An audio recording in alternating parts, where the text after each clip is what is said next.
The Riverbank Run is this Saturday. We'll have plenty of not just runners, but hand cyclists and wheelchairs on the course as well. One athlete's journey has led him to be one of the top hand cyclists around. Casey Faulkner never imagined he'd be a hand cyclist. When I first got injured, I had no idea that adaptive sports like this even existed. Faulkner was a runner and a biker. In February of 2021, he suffered a spinal cord injury in a car accident. It was a lot mental of sort of just accepting, the new reality, knowing that our kids were really young, so knowing that it was going to be something that impacted them and my wife and the rest of my family for the rest of our lives. Faulkner did his inpatient therapy at Mary Free Bed, where he was introduced to hand cycling. These are my shifters.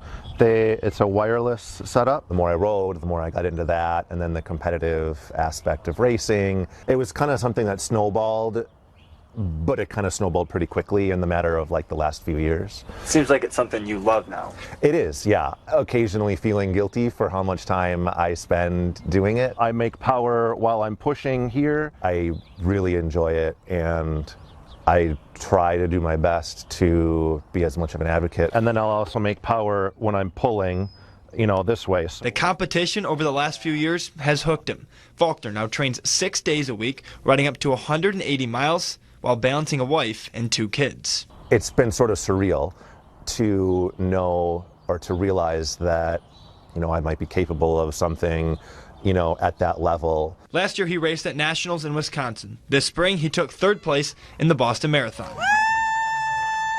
Definitely a lot of motivation to continue to see how far I can go, to see how fast I can get. Saturday will be his 2nd Riverbank Run. Faulkner has some long-term goals, but he'll see where he's at by the end of the year. For now, it's just trying to enjoy it as much as possible and not lose the excitement for riding the bike. Reporting in Grand Rapids, Thomas Cook, Fox 17 News.